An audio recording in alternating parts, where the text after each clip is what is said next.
You're not allowed in the house until you apologize. That sentence, that voice, that moment, it didn't come with screaming or slammed doors. It came with polite finality, like a verdict already printed, folded, and handed to me. I stood on the front porch of what was supposed to be my home.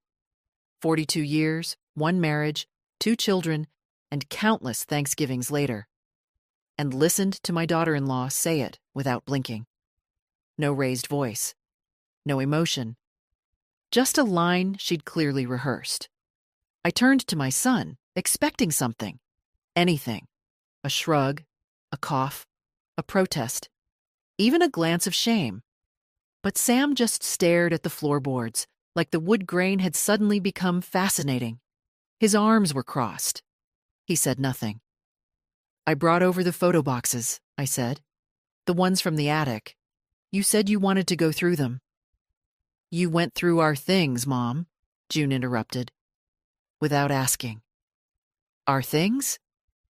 I looked down at the 2 old boxes on the porch.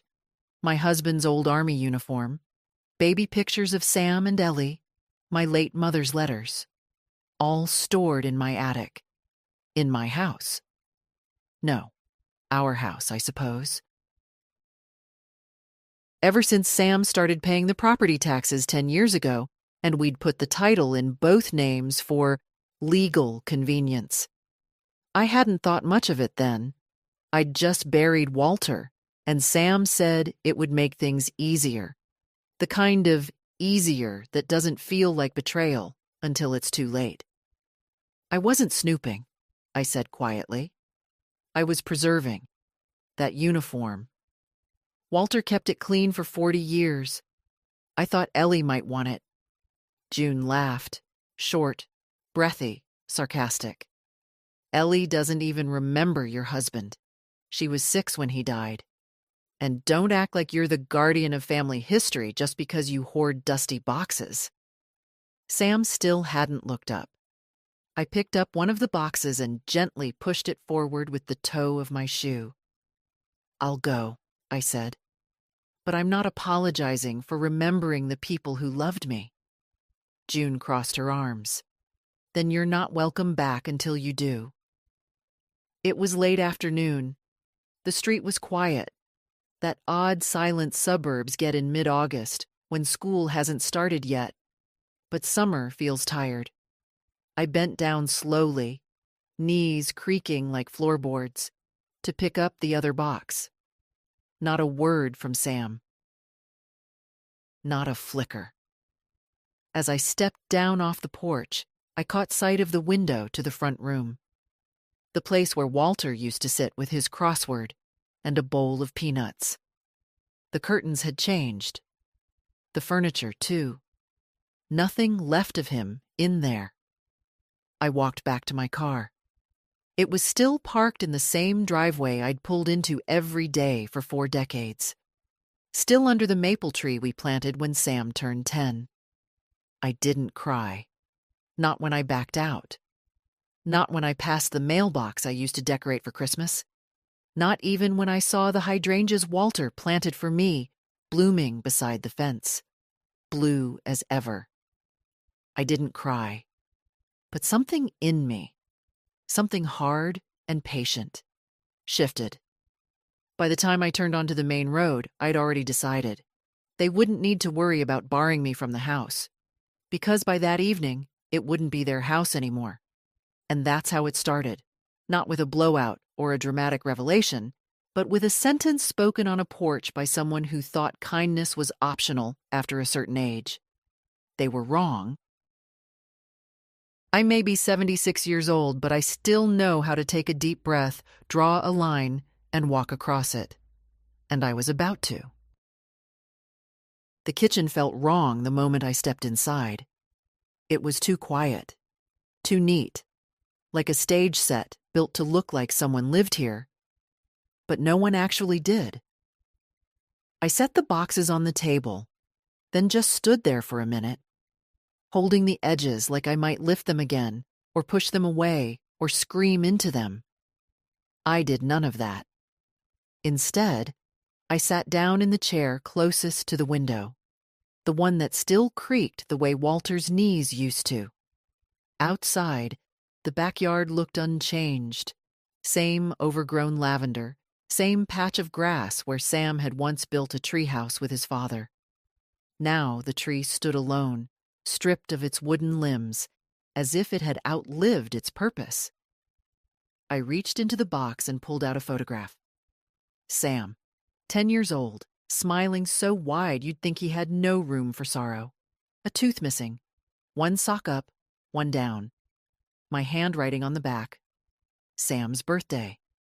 Chocolate cake. Windy day. I'd held on to these little things for decades, not because they were valuable, but because they were proof. Proof that I'd been here, that I'd loved, that I'd worked and cooked and cried and paid bills and patched holes and stayed through every long night of fevers and fights and fear. And today, all of that had been reduced to a sentence. You're not allowed in the house. I went to the cabinet and made myself tea. Habit, more than need. The kettle hissed, and I stared at the flame, watching it flicker like a question I hadn't yet dared to ask. When Walter died, it was sudden. A stroke. One moment he was beside me, sipping soup and reading aloud some ridiculous news article, and the next he was slumped over, his spoon clattering against the bowl. I'd held his hand as the ambulance came. I never forgot how cold it got in the room after they took him, as if grief itself changed the air. In the months that followed, I was a shadow. People came, people left. Casseroles appeared and disappeared. Sam helped with the bank forms, the insurance, the taxes. He was good then. Thoughtful. Or maybe I just needed him to be. The house became quieter.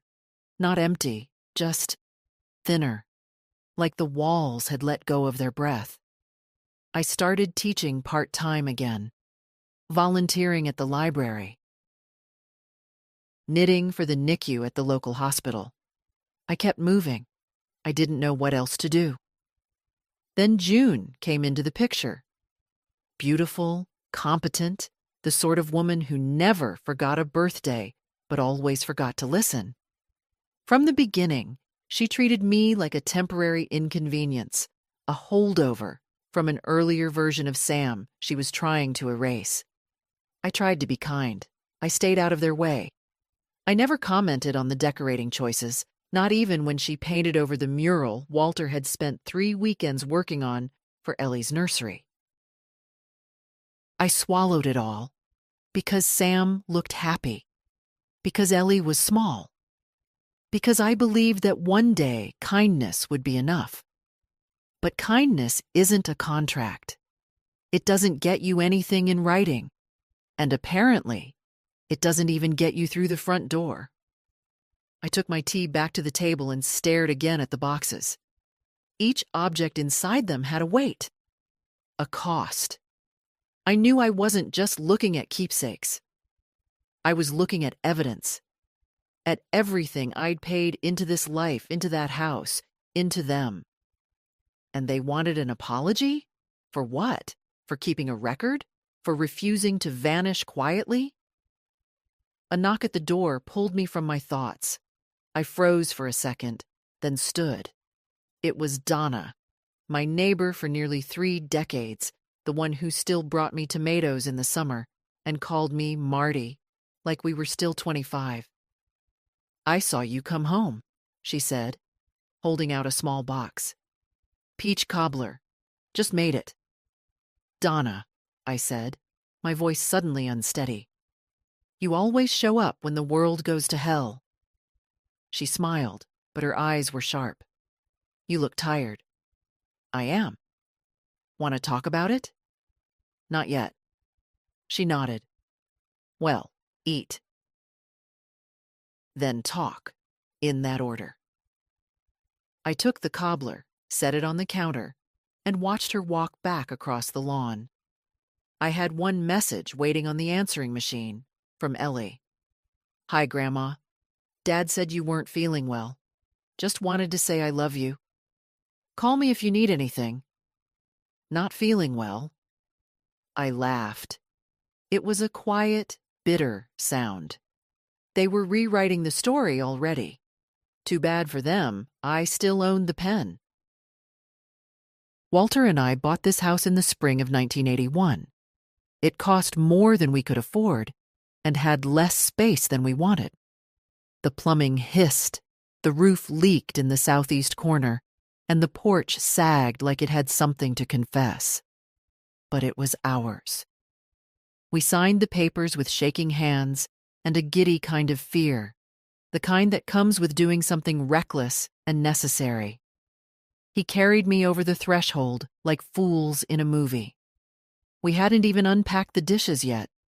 The kitchen linoleum was already peeling back at the corners, and I remember Walter crouching down with a hammer, trying to nail it flat as I stood there with a grocery bag full of canned soup and a bottle of cheap wine. He looked up at me and said, "We'll fix this place, Marty. We'll fill it with our lives." And we did. I found that memory buried in a small, stained notebook in the bottom of one of the boxes. Walter used to write down his to-do lists in it, like a man preparing to live forever. Tighten laundry room valve, replace porch rail, oil gate latch. And underneath it all, in smaller, almost embarrassed handwriting, plan anniversary weekend. Call florist. I closed the notebook and stared at the walls of the kitchen. Nothing here was beautiful, not by magazine standards, but every inch was ours. The scratch in the tile by the stove where Sam dropped a cast-iron pan. The mismatched knobs on the pantry that Walter found at a garage sale and insisted had character. The sunlight hitting the table just right at 4:10 p.m. every day of the year. These weren't decorations, they were evidence. I was here. I lived here. And now they wanted to evict me from my own life like I was a guest who overstayed her welcome. When Sam was 9, he broke his arm falling off the backyard swing. Walter was working late that night, and I carried him to the car, wrapped his arm in a towel, and drove 45 minutes to the nearest ER that took our insurance. I sat with him all night, reading jokes from a dog-eared highlights magazine while he cried into my sweater. Sam doesn't remember that night. Or he does and pretends not to.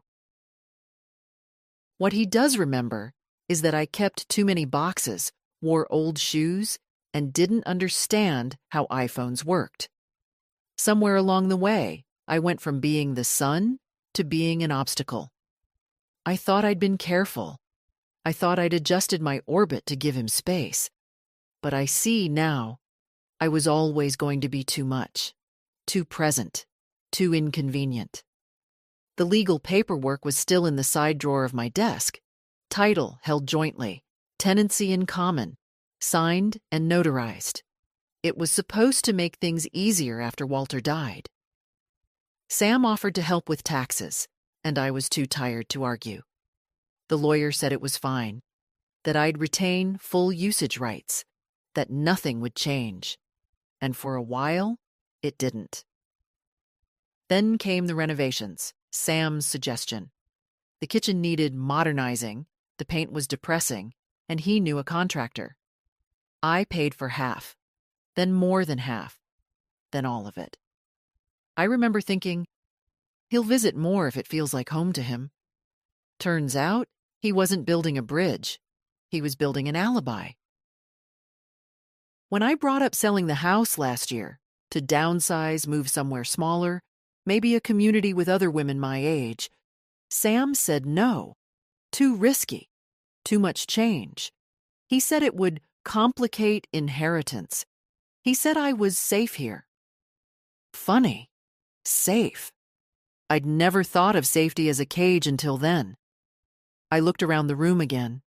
The table was nicked and stained and slightly uneven, but it was where we'd played 1,000 rounds of dominoes. The curtains were old, the stove temperamental, and the floorboards creaked in patterns I knew by heart. This house didn't need saving. It needed letting go. I stood up, walked to the drawer, and pulled out the paperwork. The notary's seal, the property ID, the contact card from the realtor Sam once recommended, but I never called. I laid it all out on the table beside the untouched peach cobbler. I didn't need their permission. I only needed my own. The banker's name was Hal. He had a young man's face with an old man's politeness, and when I walked into the branch that morning, wearing the same coat I'd worn to Walter's funeral, he stood up like I was someone important. "I'd like to make some changes regarding the deed of my property," I told him, "and I'd prefer to speak to someone with a clear understanding of joint ownership law in Oregon." He blinked once, then nodded. "Of course, Mrs. Ellis. Let's step into the conference room." I'd come prepared. Original title, copies of the last 5 years' tax documents, letters from the insurance agency, and the revised property assessment they'd sent after we added the new siding. Another gift from Sam, which I paid for in full. Hal reviewed everything slowly, methodically, like someone checking the weight of each word before saying it aloud. When he reached the line that named Sam Ellis as co-owner, he paused and looked up. "Has there been a disagreement?" he asked. "Not really," I said, folding my hands in my lap. "Just clarity." "Right." He tapped a few keys on his computer, adjusted his glasses, and kept his tone even. "You own the house as tenants in common. That means your share is yours to do with as you like. You can sell your interest or the entire property if the other party agrees, or you can take legal steps if they don't." I smiled, thin and practiced. "I have no interest in a fight, Hal. I just want to sell the house." "And your son? Will he sign off?" I slid a paper across the table. "Here's a record of every mortgage payment I've made since Walter passed. Here's the home equity loan I took out to pay for Sam's graduate degree. Here's the agreement where Sam and I agreed, in writing, that I had the right to remain in the house until my death or sale, whichever came first." Hal scanned the document. "That clause helps. Technically, if you decide to sell, he can't prevent it. He can object to the valuation, but not the sale itself." I nodded. "Then I want a full valuation, as soon as possible. I'll pay whatever it costs to get it expedited." Hal scribbled notes. "There are some good appraisers I can recommend. But just to be clear, you're planning to sell your family home?" "I'm not selling a house," I said. "I'm selling the right to erase me from my own life." He looked up again, but didn't say anything. "Hal," I said, "have you ever walked through your kitchen and realized every drawer has been rearranged by someone else?" He blinked. "Have you ever sat at your own table and felt like a guest?" He didn't answer. He didn't need to. I left the bank with a list of appraisers and a date set for Friday. 2 days from now.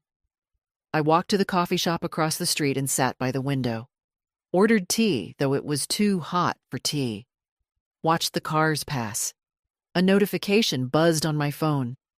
A text from Sam. "Ellie wants to stop by this weekend. She misses you. Can you please not make things awkward?" No apology. No question of how I was. Just a request that I play nice. I didn't respond. Instead, I opened my contacts and found the name of a lawyer Walter and I had used to draft our first will. Marshall Graham. Still in business, according to the website. The receptionist answered on the second ring. "Graham and Bell Law." "My name is Martha Ellis," I said.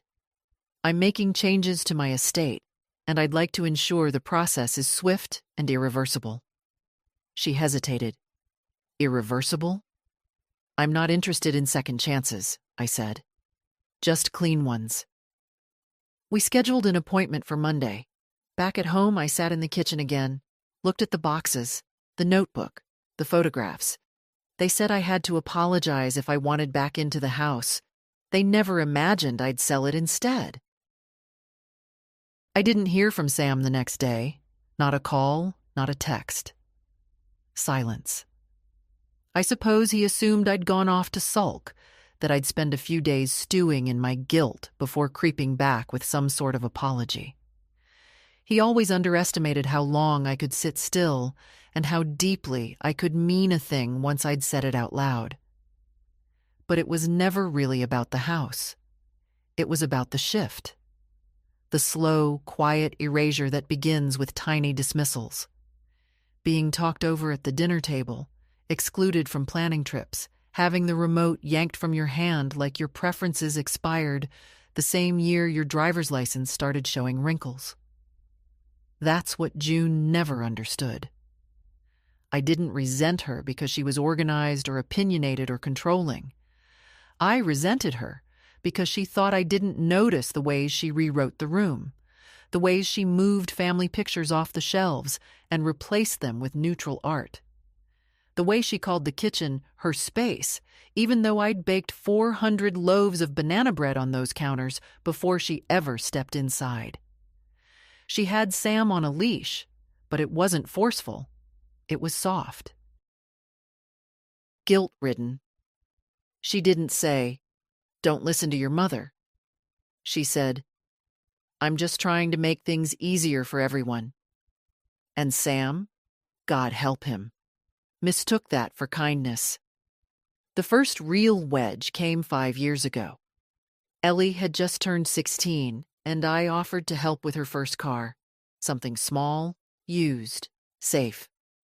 I'd tucked away savings from a side job I took organizing the library's archives. I told June about it over coffee. She smiled politely and said, "Thank you, Martha, but we're teaching Ellie the value of earning things," which would have been noble if they hadn't bought her a brand new Honda Civic the next week as a surprise. I wasn't angry that they didn't need my money. I was angry they didn't want my help. Walter used to say that people stop listening to their mothers the moment they find someone who flatters them more effectively, and I suppose he was right. June knew how to praise. She knew how to say, "You're so smart, and you're such a provider," with just the right lilt in her voice. Sam beamed under that light like a sunflower. And me? I was the shade. I stopped bringing baked goods to their house. They never got eaten. I stopped offering to babysit when Ellie was in middle school. They hired someone more structured. I stopped giving birthday presents they hadn't already picked out themselves. And each year, the space I occupied got smaller, my opinions quieter, my role dimmer, until it shrank to a single word: apologize. For what? For caring too much? For holding on to things they wanted forgotten? No. No, thank you. The appraisal team came on Friday morning.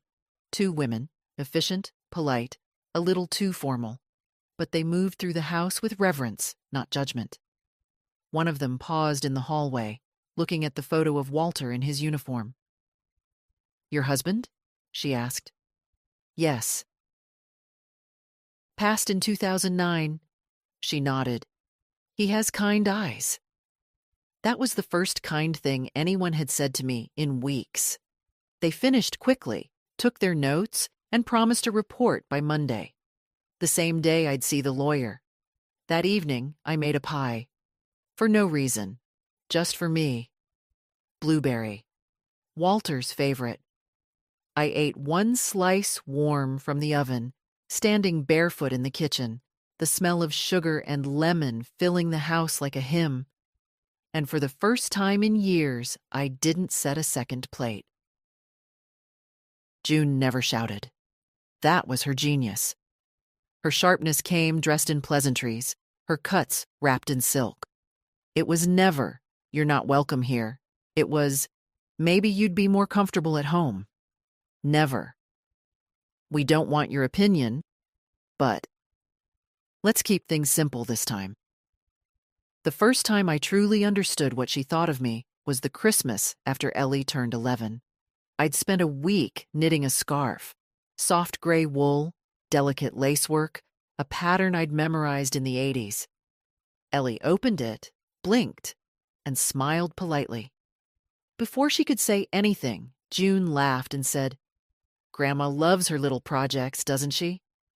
Just like that, the gift became a curiosity, a relic, something quaint and outdated. That night, I found it draped over the back of a chair, forgotten. I never knit for them again.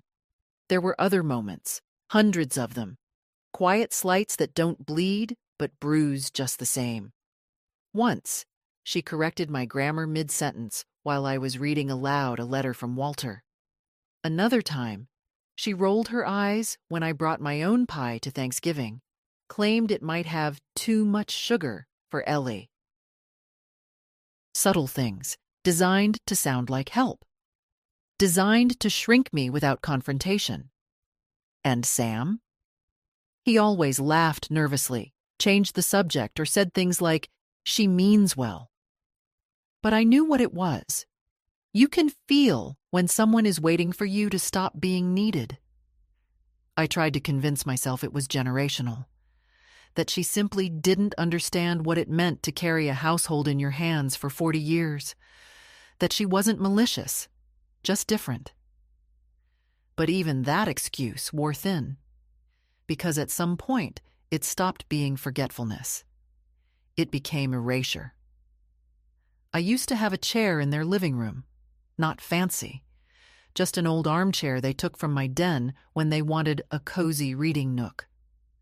I'd sit in it during visits, usually quiet, watching Sam and Ellie argue about college or laugh over a show I didn't know.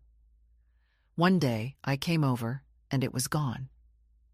When I asked where it went, June smiled and said, "It didn't really match the new layout." She offered me a seat at the counter instead, on a bar stool with no back. I sat for 5 minutes, then said I was tired and left early. They never asked why. That's how it goes, you see. Not with fights, but with replacements. Your chair, your casserole, your traditions, your space. One by one, quietly phased out. And when you finally speak up, when you say, "This hurts," or "I don't feel welcome," they look at you like you're the one who changed. They said I overreacted. They said I misunderstood. But when I dropped off those photo boxes, the ones they claimed were taking up too much space, and found myself locked out of a house I paid for, all the illusions snapped. It wasn't just a misunderstanding. It was an eviction. Not from the property, but from the narrative. I wasn't the matriarch anymore. I was an inconvenience they didn't know how to discard politely. So they tried to starve me out with silence and suggestion. And when that didn't work, they gave me a condition. Apologize. I suppose they thought I'd be afraid to lose the last bit of belonging I had. But that was their mistake. I never feared losing my place in their home. What I feared was losing my place in my own story. And that, well, that fear was gone now. I woke at 4:43 a.m. No alarm, no noise. Just the kind of waking that comes when something inside you has already made up its mind while you were sleeping. The house was dark, and the air had that pre-dawn stillness, where the silence is heavier than usual, like it knows something's about to shift. I sat on the edge of the bed for a long time, feet planted on the floor, waiting for my hands to stop trembling. They never did, but I stood anyway. I didn't make coffee, didn't turn on the radio like I usually did. I just walked slowly to the back door, stepped out onto the porch, and listened. The neighbors' wind chimes were moving without wind. A dog barked somewhere down the block. The street lamps blinked their last few moments before daylight made them irrelevant. I remember Walter once told me, "There's a difference between giving up and deciding you're done." He said it after quitting a job that had chewed him up for 20 years. I didn't understand him then. I do now. I wasn't giving up on my family. I was just done auditioning for a role they never intended to cast me in. The realtor called at 9 a.m. sharp. I'd found her online the night before. Middle-aged, confident smile, not overly cheerful. Her name was Caroline Price, and when I told her I needed someone who didn't flinch at complex situations, she simply said, "When can I see the property?" By noon, she was standing in my living room, clipboard in hand. "This is a good space," she said, walking from room to room like a woman who'd seen 1,000 kitchens and could tell within seconds if they held memories or just meal plans. "Solid bones. The siding's new, I see." "Last year," I said. "Paid in cash." She nodded. "You're serious about selling?" "As serious as cancer," I said, before I could stop myself. She looked at me carefully, but didn't pry. "You'll want a pre-inspection. I've got a guy. We can have photos taken next week. I'll list it quietly at first. Test the market.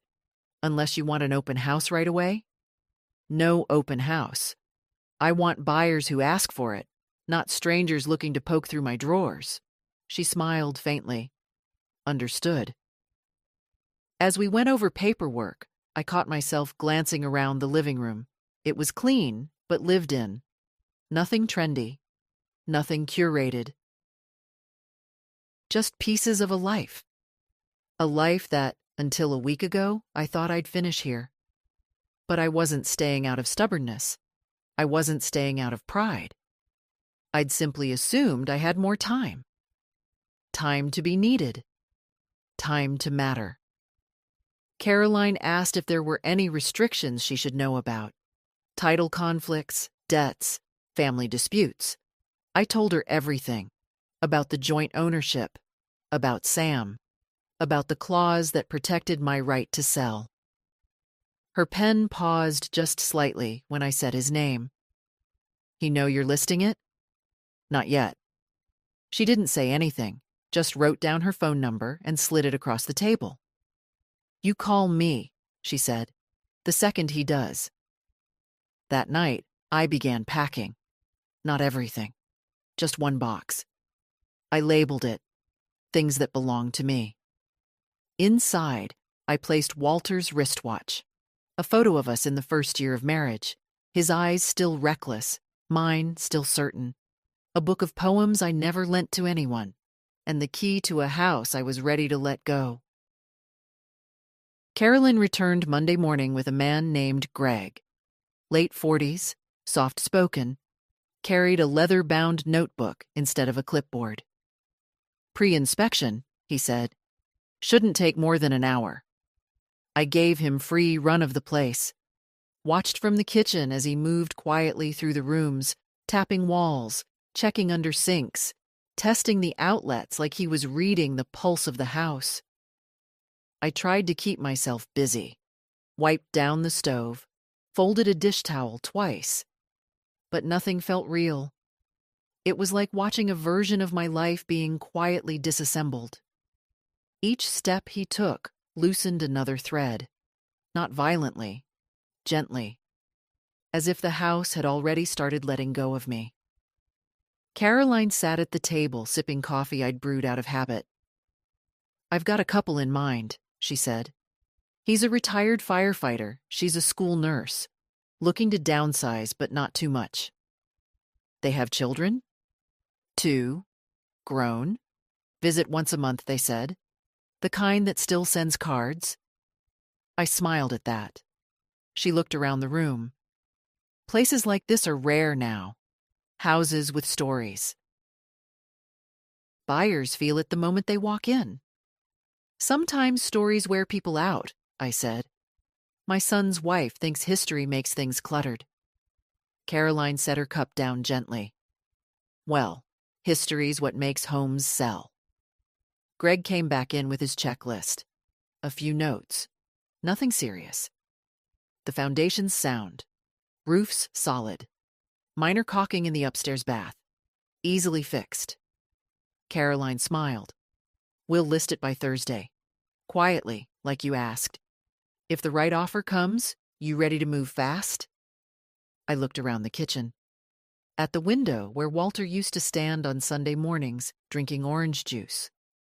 At the spot near the stove where the tile cracked when Ellie dropped my wedding china.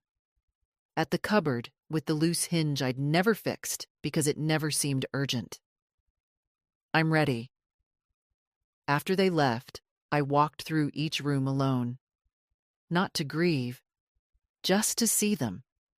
The living room still smelled faintly of cinnamon and old books. The hallway light still flickered when the dishwasher ran. In the back bedroom, I found a single slipper under the bed, one of mine, mismatched. I sat on the floor and held it like it was a photograph. It hit me then, not as a thought, but as a knowing. I had loved this house harder than anyone else ever would. That evening, I got a text from Ellie. "Hey, Grandma, I was thinking, can I come by this weekend to grab those old yearbooks you mentioned? For a school project." I stared at the screen a long time before typing back. "You're always welcome, sweetheart. Just don't wait too long." I didn't tell her the house might not be mine by then. Not because I didn't trust her, but because I didn't want her to carry the guilt her parents had earned. I turned off the phone and pulled another empty box from the closet. Labeled this one, "Going Forward." Inside, I put the deed. Caroline called on Wednesday afternoon. "You're not going to believe this," she said, and I could hear the restrained excitement in her voice. "I had a couple tour the place this morning. I know we weren't doing official showings yet, but they insisted. They'd seen the outside over the weekend and were already in love. And they made an offer, full price, no contingencies. Cash." I said nothing at first, just stared at the corner of my table where the varnish had worn thin from years of elbows and coffee cups and slow breakfasts. Carolyn continued, softer now. "They're from out of state, Oregon natives originally. Their son died 2 years ago, only child.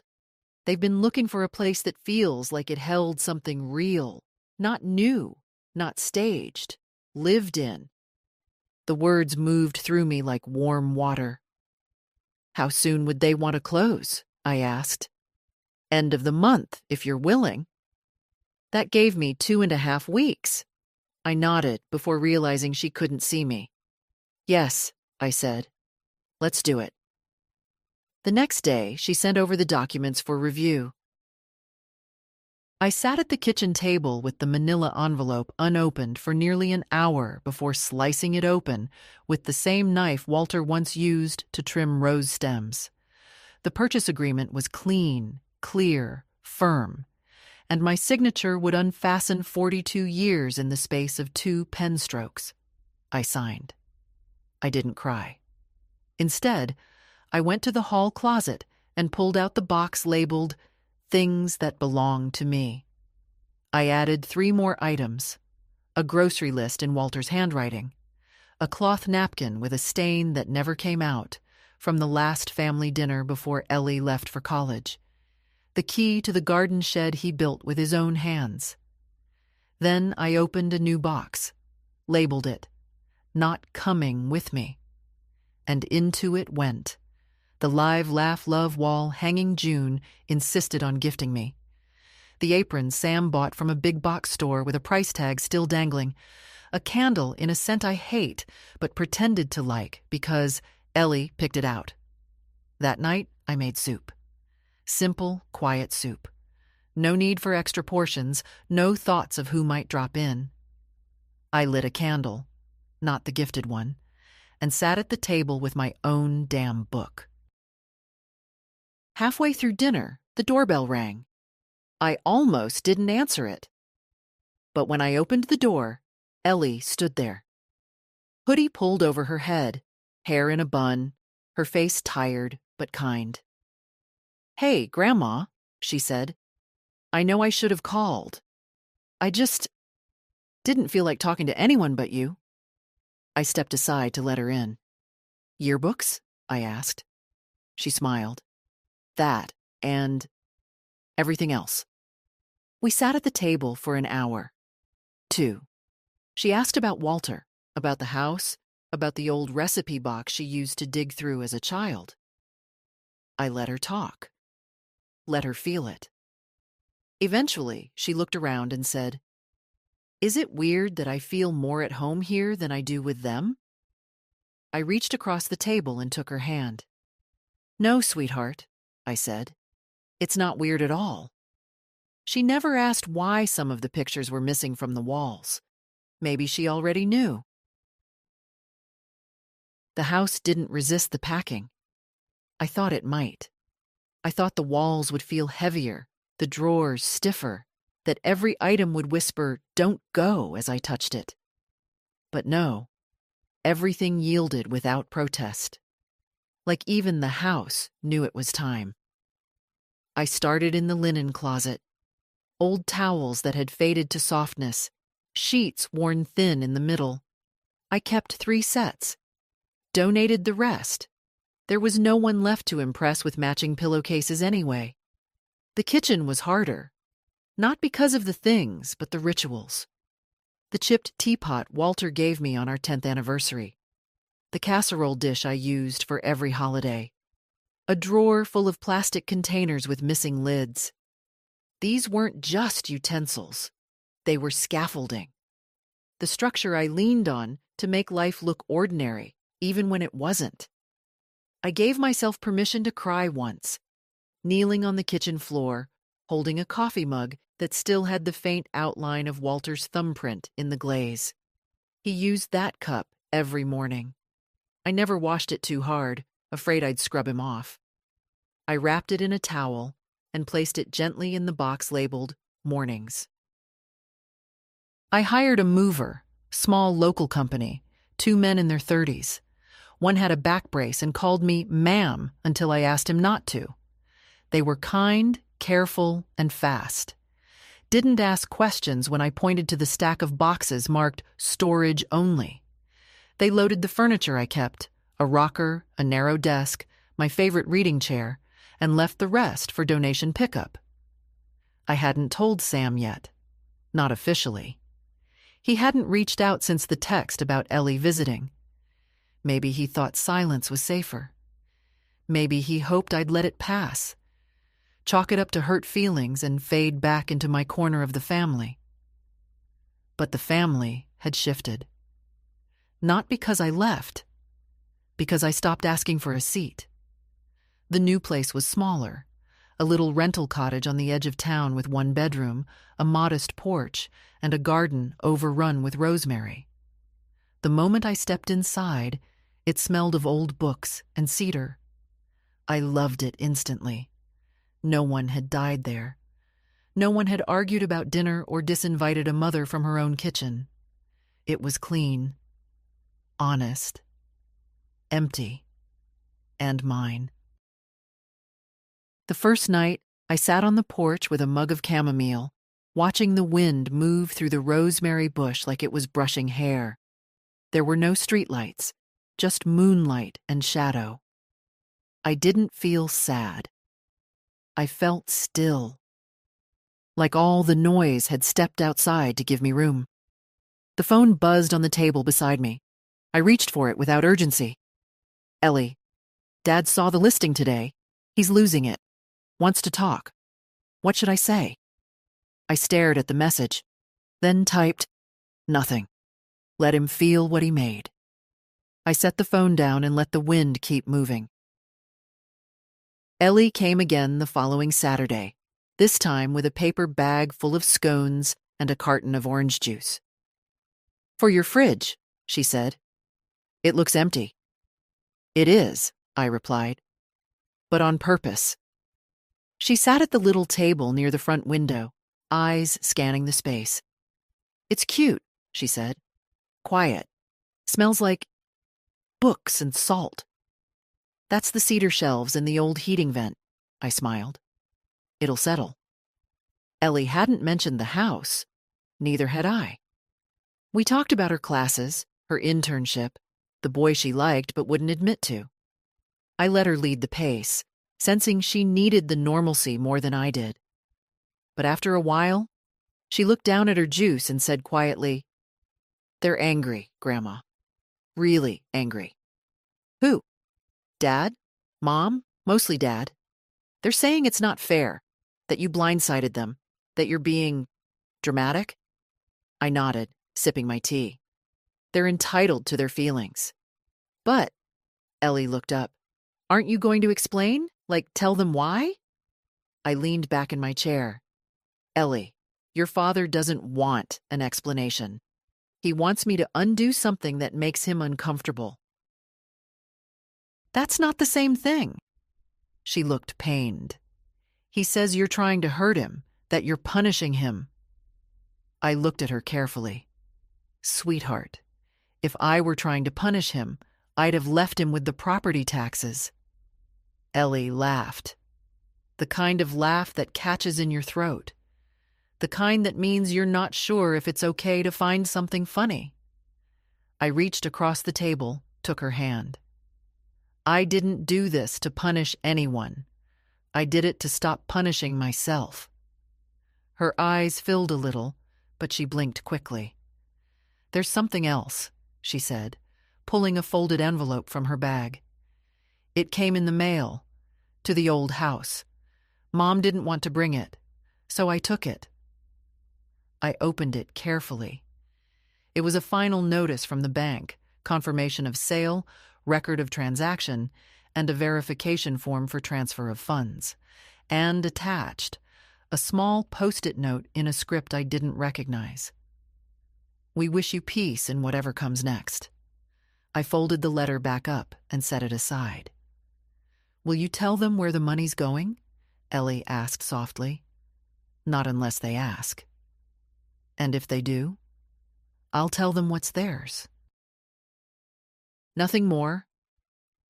Later that afternoon, we walked through the garden behind the cottage, overgrown, fragrant, alive. Ellie picked a handful of rosemary sprigs and tied them with a ribbon from her backpack. "For your new kitchen," she said. I placed them in a glass jar by the window, beside the pie plate and the old timer Walter used to wind. And that night, I called the bank.